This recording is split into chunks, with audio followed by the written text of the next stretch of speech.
خوش آمدید۔ آج ہم پاکستانی تاریخ کے ایک ایسے پہلو پر بات کر رہے ہیں جس پر اکثر بات تو ہوتی ہے لیکن شاید اس گہرائی سے نہیں جس کی وہ حقدار ہے، یعنی قومی تعمیر میں خواتین کا کردار۔ جی، آج کی ہماری گفتگو کا محور ہے محترم ظہیر احمد میر کی کتاب دی جنرلز آف پاکستان، اس کا ایک مخصوص حصہ جس کا عنوان ہے پاکستان کی خواتین، دفاع، تعلیم اور قومی خدمت 1947 سے 2025۔ اور مصنف ظہیر احمد میر خود ایک آئینی اور کارپوریٹ وکیل ہیں، 55 سے زیادہ کتابیں لکھ چکے ہیں۔ ہاں، اور ان کا مقصد، جیسا کہ وہ خود کہتے ہیں، خواتین کے کردار کو ایک تحقیقی اور مثبت روشنی میں دکھانا ہے۔ تو چلیں ذرا اس کتاب کو کھول کر دیکھتے ہیں کہ یہ کہانی شروع کہاں سے ہوتی ہے۔ بالکل، اور ہمارا مقصد یہاں مصنف کے نقطۂ نظر کو سمجھنا ہے۔ مطلب ہم یہ جاننے کی کوشش کریں گے کہ یہ ماخوذ پاکستانی تاریخ میں خواتین کے کردار کو کیسے بیان کرتا ہے، اور وقت کے ساتھ ساتھ اس بیانیے میں کیا تبدیلیاں آتی ہیں۔ یہ ایک طرح سے ایک مخصوص تاریخی تشریح کا تجزیہ ہے۔ جی، تو کتاب کا آغاز ہی ایک بہت طاقتور جملے سے ہوتا ہے۔ قیام پاکستان سے آج تک خواتین اس قوم کی خاموش محافظ رہی ہیں۔ یہ خاموش محافظ کی اصطلاح یہ خود میں بہت دلچسپ ہے۔ ایک طرف تو یہ عظمت کا اعتراف ہے، لیکن دوسری طرف کیا اس میں انہیں ایک غیر فعال پس پردہ کردار تک محدود کرنے کا خطرہ بھی ہے؟ آپ نے بہت اہم نقطہ اٹھایا ہے۔ یہی اس اصطلاح کا مرکزی تضاد اور شاید اس کی گہرائی بھی ہے۔ مصنف کے مطابق خاموش کا مطلب غیر فعال یا کمزور ہرگز نہیں، اچھا، بلکہ اس سے مراد وہ طاقت ہے جو شور نہیں مچاتی، جو شائع سرخیوں میں نہیں آتی، لیکن جس کے بغیر معاشرے کی عمارت کھڑی نہیں رہ سکتی۔ یعنی وہ بنیاد جو نظر نہیں آتی۔ بالکل، وہ لکھتی ہیں، انہوں نے زخموں پر مرہم رکھا، بچوں کو تعلیم دی اور وطن کے لیے قربانیاں دیں۔ یہ کام بظاہر گھریلو لگتے ہیں، ہے نا؟ جی بالکل۔ لیکن مصنف انہیں قومی سطح کی ذمہ داریوں کے طور پر پیش کر رہی ہیں۔ اچھا، تو اس کا مطلب یہ ہوا کہ جب ایک نئی قوم بن رہی تھی جو خود ہر طرف سے زخمی تھی، تو اس وقت زخموں پر مرہم رکھنا ایک سیاسی عمل تھا، صرف طبی امداد نہیں۔ بالکل یہی بات ہے۔ اور بچوں کو تعلیم دینا صرف پڑھانا نہیں، بلکہ ایک نئی نسل کی نظریاتی تعمیر کرنا تھا۔ بالکل یہی۔ مصنف کے نزدیک یہ خاموشی ایک انتخاب تھی، کوئی مجبوری نہیں۔ یہ وہ گمنام کام تھا جس نے قوم کو جوڑ کر رکھا۔ لیکن پھر مصنف فوراً ایک اور نکتہ شامل کرتی ہیں جو آپ کے سوال کا براہ راست جواب ہے۔ وہ کہتی ہیں، یہ خواتین صرف پس منظر میں نہیں، قیادت میں بھی موجود ہیں۔ ہاں، یہی تو تضاد ہے۔ ایک طرف خاموشی، دوسری طرف قیادت۔ یہ دونوں چیزیں ایک ساتھ کیسے ممکن ہیں؟ مصنف اس کی وضاحت یوں کرتی ہیں کہ ان کی قیادت روایتی سیاسی یا فوجی قیادت جیسی نہیں تھی، یہ ایک غیر رسمی معاشرتی قیادت تھی۔ اچھا، دیکھیں، جب معاشرہ ٹوٹ پھوٹ کا شکار ہو تو پارلیمنٹ میں تقریریں کرنے والوں سے زیادہ اہم وہ لوگ ہوتے ہیں جو محلے کی سطح پر، خاندان کی سطح پر لوگوں کو امید دیتے ہیں، صحیح۔ انہیں منظم کرتے ہیں۔ مصنف کے مطابق یہ تھی ان کی قیادت، ایک ایسی طاقت جو رسمی عہدوں کی محتاج نہیں تھی۔ تو یہ بنیاد قائم کرنے کے بعد مصنف ہمیں سیدھا تاریخ کے سب سے نازک موڑ پر لے جاتے ہیں، یعنی 1947 کا دور۔ جی، مہاجر کیمپوں کا منظر ذہن میں لائیں، لاکھوں بے گھر لوگ، بیماری، بھوک اور مایوسی۔ اس منظر میں مصنف خواتین کے رضاکارانہ کردار کو مرکزی حیثیت دیتے ہیں۔ جی، اور یہاں مصنف اس کردار کو صرف انسانی ہمدردی یا آپ کہہ لیں خیراتی کام کے طور پر نہیں دیکھتی۔ تو پھر کس طرح دیکھتی ہیں؟ ان کے نزدیک یہ ایک نئی ریاست کی تعمیر کا پہلا عملی قدم تھا۔ جب پاکستان کا نظریہ حقیقت میں بدل رہا تھا تو اس حقیقت کو زمین پر ممکن بنانے والی یہی خواتین تھیں۔ مطلب یہ صرف لوگوں کو کھانا کھلانا یا ان کی مرہم پٹی کرنا نہیں تھا؟ نہیں، یہ ایک بکھری ہوئی قوم کو دوبارہ اپنے پیروں پر کھڑا کرنے کا عمل تھا۔ اور پھر اسی رضاکارانہ جذبے نے آہستہ آہستہ ایک منظم شکل اختیار کر لی۔ ماخذ میں نرسنگ کور اور تعلیمی اداروں کے قیام کا ذکر ہے۔ ظاہر ہوتا ہے کہ ریاست کے ابتدائی معماروں نے اس خاموش طاقت کی اہمیت کو پہچان لیا تھا۔ اچھا، یعنی جو کام پہلے انفرادی جذبے کے تحت ہو رہا تھا، اب ریاست اسے تسلیم کر کے ادارہ جاتی شکل دے رہی تھی۔ بالکل، رضاکارانہ جذبے کو قومی اداروں میں ڈھالنا اس بات کا ثبوت تھا کہ خواتین کا کردار اب صرف ہنگامی حالات تک محدود نہیں رہے گا، بلکہ وہ مستقبل کی تعمیر میں بھی باقاعدہ شریک ہوں گی۔ جی، اسی لیے مصنف اس دور کے بارے میں ایک بہت ہی فیصلہ کن جملہ لکھتی ہیں۔ یہ وہ بنیاد تھی جس پر پاکستانی عورت کی عظمت کھڑی ہے۔ یہ بہت گہری بات ہے، یعنی مصنف کے نزدیک پاکستانی عورت کی شناخت کی اصل وہ قربانی، خدمت اور لچک کے اس ابتدائی جذبے میں پوشیدہ ہے۔ بالکل۔ یہ صرف تاریخ کا ایک باب نہیں، بلکہ وہ بنیادی ستون ہے جس پر بعد میں آنے والی تمام نسلوں کی کہانیاں تعمیر ہوئیں۔ جی، مصنف اس دور کو ایک رومانوی یاد کے طور پر نہیں، بلکہ ایک تعمیری مرحلے کے طور پر پیش کر رہی ہیں جس نے آنے والی نسلوں کے لیے راہ ہموار کی۔ تو ٹھیک ہے، یہ قربانی اور خدمت کی بنیاد 1947 میں رکھی گئی، لیکن جب ملک بحران سے نکل کر آہستہ آہستہ استحکام کی طرف بڑھا، خاص طور پر 80s کی دہائی کی بڑی نظریاتی تبدیلیوں کے دوران، تو اس کردار نے کیا شکل اختیار کی؟ یہاں مصنف گفتگو کو ایک بہت ہی مخصوص اور اکثر زیر بحث رہنے والے دور کی طرف موڑتے ہیں، ضیاء الحق کا دور۔ جی، اور اسے وہ ایک بہت ہی منفرد عنوان دیتے ہیں، ایمان اور عزت کی معیشت۔ جی، اور یہ فریم ورک اس کتاب کے تجزیے کے لیے بہت اہم ہے۔ عام طور پر ہم معیشت کو پیسے، صنعت، جی ڈی پی ان چیزوں سے جوڑتے ہیں، بالکل، تجارت سے۔ لیکن یہاں مصنف معیشت کو اقدار یعنی ایمان اور عزت سے جوڑ رہی ہیں۔ یہ ایک غیر روایتی سوچ ہے۔ تو اس ایمان اور عزت کی معیشت سے مصنف کی اصل مراد کیا ہے؟ کیا یہ کوئی معاشی ماڈل تھا یا ایک سماجی نظریہ؟ مصنف کے مطابق یہ دونوں کا امتزاج تھا۔ ان کے نزدیک یہ ایک ایسا سماجی اور معاشی نظام تھا جس کا مقصد خواتین کو ترقی کے مواقع فراہم کرنا تھا، لیکن ایک مخصوص دائرے کے اندر۔ ہاں، ایک مخصوص ثقافتی اور نظریاتی دائرے کے اندر رہتے ہوئے۔ ماخذ میں لکھا ہے کہ خواتین کو ایمان اور وقار کے ساتھ تعلیم اور روزگار کے مواقع فراہم کیے گئے۔ ایمان اور وقار کے ساتھ، یہ کلیدی الفاظ ہیں۔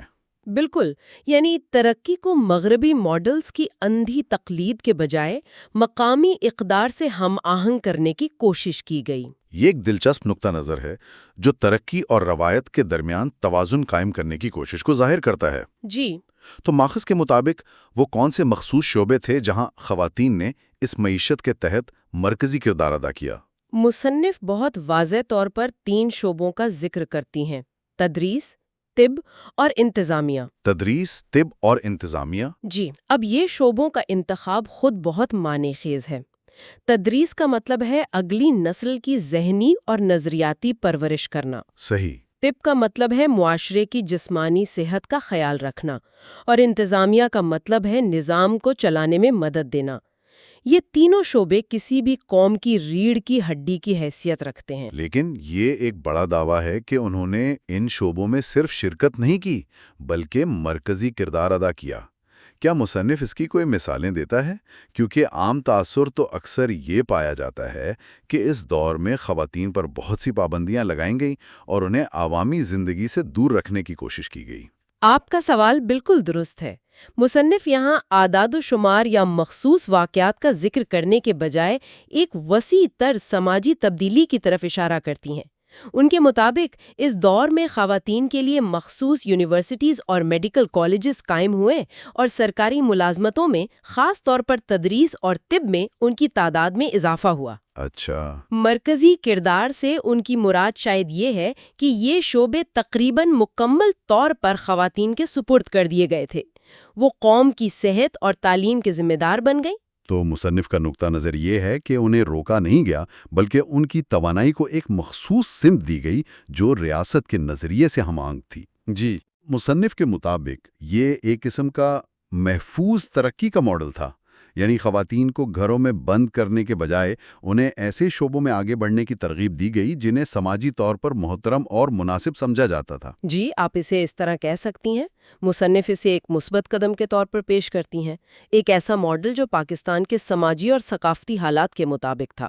ان کے نزدیک یہ ایمان و عزت کی معیشت اس بات کا ثبوت تھی کہ ترقی کے لیے مغربی ماڈلز کی ہو بہو نقل ضروری نہیں۔ یہ ایک مقامی حل تھا۔ ہاں، ایک مقامی حل تھا جو مصنف کے مطابق خواتین کو بااختیار بھی بنا رہا تھا اور معاشرتی اقدار کا تحفظ بھی کر رہا تھا۔ یہ اس دور پر ایک بہت ہی مخصوص اور شاید غیر روایتی نقطہ نظر ہے۔ ٹھیک ہے، آئیے اب ان تمام نکات کو ایک ساتھ جوڑ کر دیکھتے ہیں۔ ہمارے سامنے ایک مکمل بیانیہ ابھر رہا ہے۔ جی، یہ کہانی خاموش محافظ کے تصور سے شروع ہوتی ہے، جہاں خواتین کا کردار بنیادی ہے لیکن غیر اعلانیہ۔ پھر یہ کہانی 1947 کی قربانیوں کو قوم کی بنیاد قرار دیتی ہے، اور آخر میں 80 کی دہائی کے نظریاتی دور کو ایک ایسے مرحلے کے طور پر پیش کرتی ہے جہاں خواتین کو ایمان اور عزت کی معیشت کے تحت مخصوص پیشہ ورانہ شعبوں میں مرکزی کردار دیا گیا۔ یہ تو ایک مکمل سفر کی داستان لگتی ہے۔ بالکل۔ اور اگر ہم اسے مصنف کے بیان کردہ بڑے مقصد سے جوڑیں، جو کہ خواتین کے کردار کو ایک مثبت اور تحقیقی انداز میں پیش کرنا ہے، تو یہ ایک مسلسل ارتقاء کی کہانی ہے۔ مصنف یہ دلیل دے رہی ہیں کہ پاکستانی خواتین کا قومی کردار ہمیشہ سے مرکزی رہا ہے، بس وقت اور حالات کے ساتھ اس کے اظہار کے طریقے بدلتے رہے ہیں۔ اچھا۔ 1947 کے بحران میں ان کا کردار ایک نرس اور رضاکار کا تھا۔ جب ملک مستحکم ہوا تو ان کا کردار ایک استاد، ڈاکٹر اور منتظم کا بن گیا۔ یعنی یہ ماخذ یہ نہیں کہہ رہا کہ خواتین کا کردار ایک جیسا رہا، بلکہ یہ کہ ان کی قومی اہمیت ہمیشہ ایک جیسی رہی، چاہے کردار کی شکل کوئی بھی ہو۔ بالکل۔ مہاجر کیمپ کی رضاکار سے لے کر یونیورسٹی کی پروفیسر تک، مصنف کے مطابق وہ ہمیشہ قوم کی خدمت میں سب سے آگے رہی ہیں۔ یہ واقعی ایک بہت مربوط بیانیہ ہے۔ جی، اور یہ بیانیہ اس خیال کو بھی مضبوط کرتا ہے کہ حب الوطنی اور قومی خدمت کے اظہار کے کئی طریقے ہو سکتے ہیں۔ یہ صرف سرحد پر لڑنا ہی نہیں ہے، یہ کلاس روم میں پڑھانا بھی ہے، ہسپتال میں مریض کا علاج کرنا بھی ہے، اور ایک بحران زدہ معاشرے کو امید دینا بھی ہے۔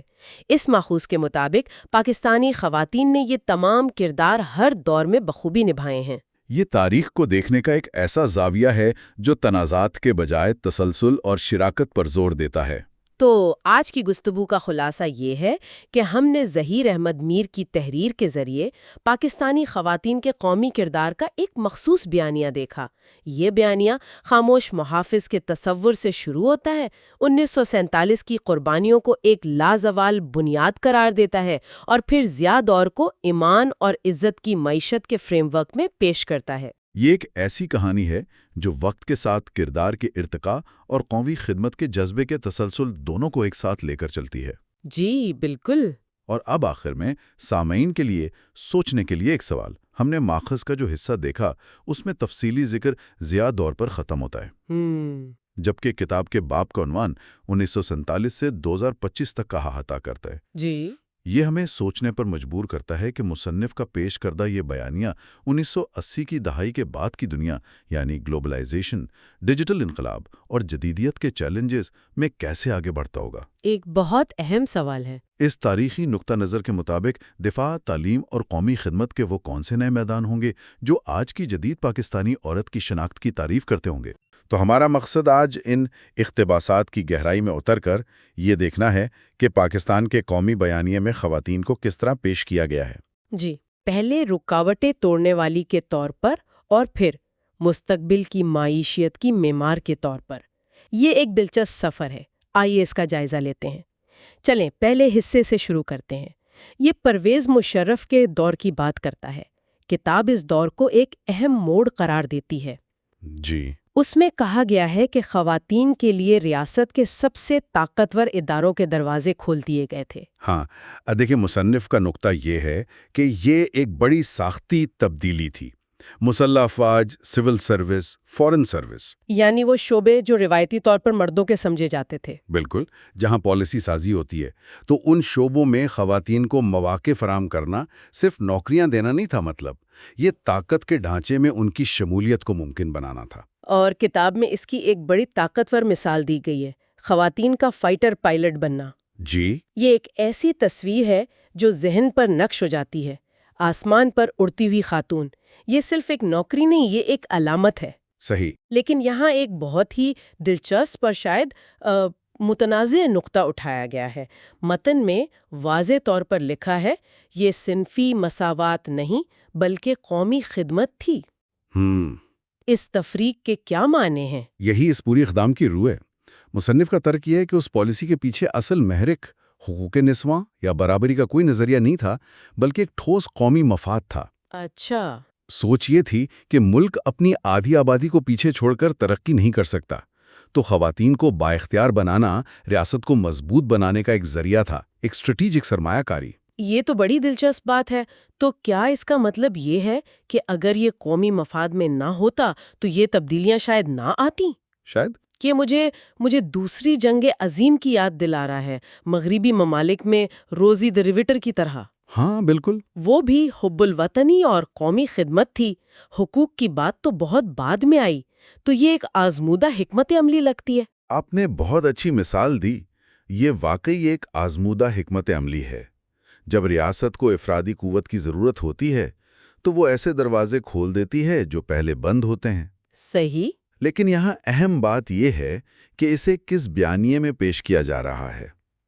اسے صرف ایک ضرورت نہیں بلکہ جدیت اور روشن خیالی کی علامت کے طور پر پیش کیا گیا۔ اچھا۔ اس فریم ورک میں ایک خاتون فائٹر پائلٹ صرف ایک فوجی افسر نہیں بلکہ ایک ترقی پسند پاکستان کی سفیر بھی ہے۔ تو اس کا مطلب ہے کہ بیانیہ بہت احتیاط سے تیار کیا گیا ہے؟ جی بہت احتیاط سے۔ یہ حقوق کے بنیاد پر ہونے والی بحث سے بچتے ہوئے اسے قومی فخر اور خدمت کے ایک بڑے مقصد سے جوڑ دیتا ہے۔ بالکل، اور یہ ایک ایسا فریم ورک ہے جس پر زیادہ تر لوگ متفق ہو سکتے ہیں۔ اور یہ ہمیں اس سوال کی طرف لے جاتا ہے کہ کیا اس طرح کی اوپر سے نیچے کی جانے والی تبدیلیاں پائیدار ہوتی ہیں؟ جب محرک قومی مفاد ہو تو کیا مفادات بدلنے پر یہ پالیسیاں بھی بدل سکتی ہیں؟ یہ ایک اہم سوال ہے۔ کتاب اس پر بحث نہیں کرتی، لیکن یہ نقطہ قاری کے ذہن میں ضرور آتا ہے۔ تو اگر پہلے دور میں خواتین کو قائم شدہ اداروں میں جگہ دی جا رہی تھی، تو کیا اگلے دور میں یہ بیانیہ آگے بڑھتا ہے؟ جی۔ کتاب فیلڈ مارشل سعید عاصم منیر کے ویژن کو کس طرح پیش کرتی ہے؟ یہاں واضح طور پر ایک تبدیلی محسوس ہوتی ہے۔ جی، یہاں پر بیانیہ ایک بہت بڑی چھلانگ لگاتا ہے۔ اب بات صرف موجودہ اداروں میں شمولیت کی نہیں رہی۔ اچھا۔ یہاں توجہ معاشی اور تکنیکی شعبوں کی طرف منتقل ہو جاتی ہے۔ مصنف کا کہنا ہے کہ اب خواتین کو با اختیار بنانے کے نئے میدان جدید معیشت، زراعت اور ٹیکنالوجی ہیں۔ یعنی یہ صرف نوکری حاصل کرنا نہیں بلکہ دولت پیدا کرنے کے بارے میں ہے۔ بالکل، اور مستقبل کی صنعتوں کی قیادت کرنے کے بارے میں ہے۔ اور اس کے لیے کچھ ٹھوس مثالیں بھی دی گئی ہیں، جیسے SIFC اور گرین پاکستان منصوبے۔ جی۔ کتاب کہتی ہے کہ خواتین ان منصوبوں میں مرکزی کردار ادا کر رہی ہیں۔ اب بہت سے سننے والوں نے SIFC کا نام تو سنا ہوگا، لیکن یہ ہے کیا اور اس میں خواتین کا مرکزی کردار اتنا اہم کیوں ہے؟ دیکھیں، SIFC یعنی اسپیشل انویسٹمنٹ فیسیلیٹیشن کونسل سرمایہ کاری کو آسان بنانے کے لیے ایک نیا اور بہت طاقتور ادارہ ہے۔ اس کا مقصد ملک میں اربوں ڈالر کی سرمایہ کاری لانا ہے، خاص طور پر خلیجی ممالک سے۔ یوں سمجھیں کہ یہ پاکستان کا نیا معاشی انجن ہے۔ اچھا۔ تو جب مصنف کہتا ہے کہ خواتین اس کے مرکز میں ہیں تو اس کا مطلب ہے کہ انہیں صرف افرادی قوت کا حصہ نہیں بنایا جا رہا، بلکہ انہیں ملک کے معاشی مستقبل کی منصوبہ بندی اور اس پر عمل درآمد میں کلیدی حیثیت دی جا رہی ہے۔ یہ بہت بڑا دعویٰ ہے۔ یہ تو واقعی ایک بڑی تبدیلی ہے۔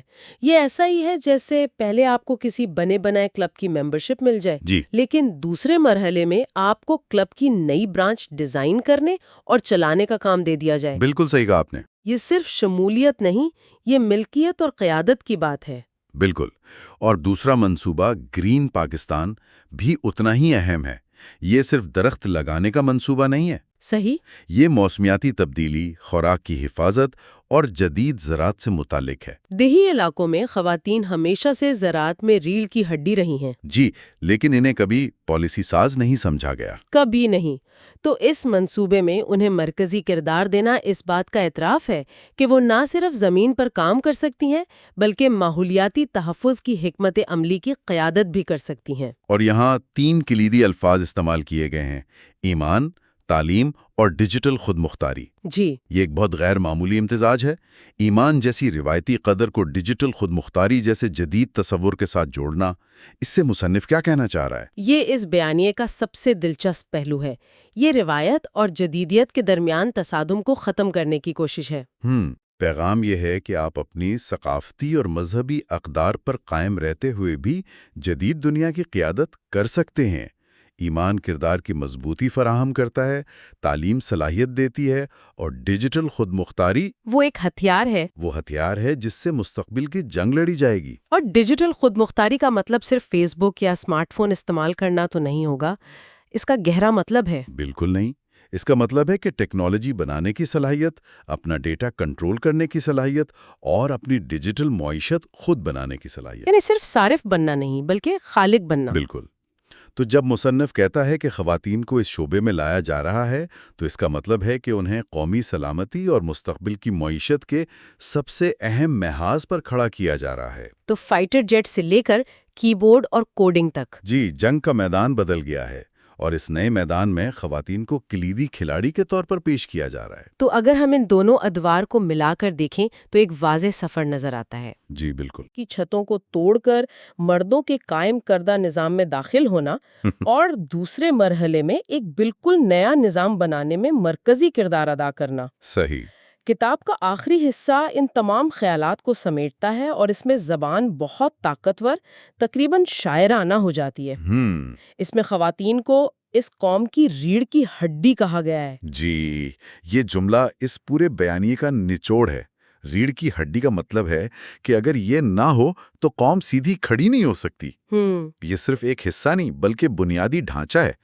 مصنف مزید وضاحت کرتا ہے کہ وہ نسلوں کو پروان چڑھاتی ہیں، جو ان کا روایتی کردار ہے، لیکن ساتھ ہی وہ میدان میں کھڑی ہوتی ہیں اور ایمان سے قیادت کرتی ہیں، جو ان کے نئے فعال اور عوامی کردار کی نشاندہی کرتا ہے۔ اور پھر وہ جملہ آتا ہے جس نے مجھے سب سے زیادہ سوچنے پر مجبور کیا، یہ مطالبہ نہیں کرتی، تاریخ بناتی ہیں۔ یہ ایک بہت ہی مخصوص اور سوچا سمجھا جملہ ہے۔ اس کے پیچھے کیا پیغام چھپا ہے؟ یہ ایک بہت گہرا نکتہ ہے۔ ایک طرف تو یہ خواتین کی تعریف ہے کہ وہ باتیں کرنے کے بجائے عملی کام پر یقین رکھتی ہیں۔ اچھا۔ کہ وہ خاموشی سے، اپنی محنت اور قربانی سے ملک کی تقدیر بدل رہی ہیں۔ لیکن اگر ہم اسے دوسرے زاویے سے دیکھیں تو اس میں ایک تنقید بھی ہے۔ اس میں ان خواتین پر ایک لطیف تنقید بھی ہو سکتی ہے جو سڑکوں پر نکل کر اپنے حقوق کا مطالبہ کرتی ہیں۔ یہ جملہ ایک خاص قسم کی آئیڈیل عورت کا تصور پیش کرتا ہے۔ کیسی؟ وہ جو خدمت کرتی ہے، قیادت کرتی ہے، لیکن نظام کو چیلنج نہیں کرتی بلکہ اس کے اندر رہ کر کام کرتی ہے۔ تو یہ ایک طرح سے یہ کہہ رہا ہے کہ اصل طاقت احتجاج میں نہیں بلکہ تعمیری کردار ادا کرنے میں ہے۔ جی، بیانیہ یہی ہے کہ خدمت اور شراکت کو حقوق کی جدوجہد پر فوقیت دی جائے۔ اور یہ مسلسل قومی خدمت کے محور کے گرد گھومتا ہے۔ بالکل، اور یہ بیانیہ اپنی انتہا پر اس وقت پہنچتا ہے جب مصنف خواتین کے اس کردار کو پاکستان کے اگلی عالمی سپر پاور بننے کے خواب سے جوڑ دیتا ہے۔ اچھا۔ یہ آخری جملہ اس پورے تصور کو ایک نئی سطح پر لے جاتا ہے۔ اب خواتین کو بااختیار بنانا صرف ایک سماجی یا معاشی پالیسی نہیں رہا، بلکہ یہ پاکستان کے قومی مقدر کا لازمی جز بن گیا ہے۔ جی، مصنف کے مطابق یہ کوئی آپشن نہیں، یہ ایک ضرورت ہے، یہ قومی بقا اور عظمت کی شرط ہے۔ واہ! جب ہم ان دونوں ادوار کو دیکھتے ہیں تو یہ سوچنے والی بات ہے کہ صرف 20 سال کے عرصے میں بااختیاری کی تعریف کتنی بدل گئی ہے۔ صحیح۔ فائٹر جیٹ سے لے کر مصنوعی ذہانت تک، ٹریکٹر سے لے کر ڈیجیٹل معیشت تک، یہ صرف خواتین کے کردار کی کہانی نہیں، یہ پاکستان کی اپنی ترجیحات کے بدلنے کی کہانی بھی ہے۔ تو خلاصہ یہ ہے کہ ہم نے ظہیر احمد میر کی کتاب کے ذریعے ایک ایسے بیانیے کا جائزہ لیا جو پاکستان میں خواتین کے کردار کو ایک ارتقائی سفر کے طور پر دیکھتا ہے۔ جی، یہ سفر مسلح افواج جیسے روایتی طاقت کے مراکز میں شمولیت سے شروع ہو کر معیشت اور ٹیکنالوجی جیسے مستقبل کے میدانوں کی قیادت تک پہنچتا ہے۔ اور اس پورے سفر میں ایک مستقل دھاگا ہے، وہ یہ ہے کہ خواتین کو بااختیار بنانا انفرادی آزادی کا معاملہ کم اور قومی طاقت اور خدمت کا ایک اہم جز زیادہ ہے۔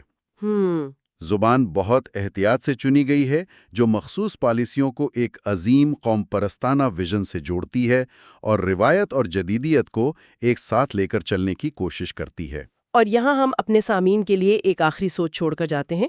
ان ذرائع نے ہمیں بااختیار بنانے کا ایک ایسا ماڈل دکھایا ہے جو اوپر سے نیچے آتا ہے، یعنی ریاست کی طرف سے ایک قومی حکمت عملی کے طور پر۔ جی، یہ ہمیں سوچنے پر مجبور کرتا ہے کہ ریاست کی قیادت میں بااختیار بنانے کا یہ بیانیہ ان عوامی تحریکوں، ان انفرادی کہانیوں اور ان عام خواتین کی جدوجہد سے کیسے ملتا یا مختلف ہے جو کسی قومی منصوبے کا حصہ بنے بغیر اپنے گھروں، دفتروں اور برادریوں میں خاموشی سے اپنی اور اس ملک کی تقدیر خود بنا رہی ہیں۔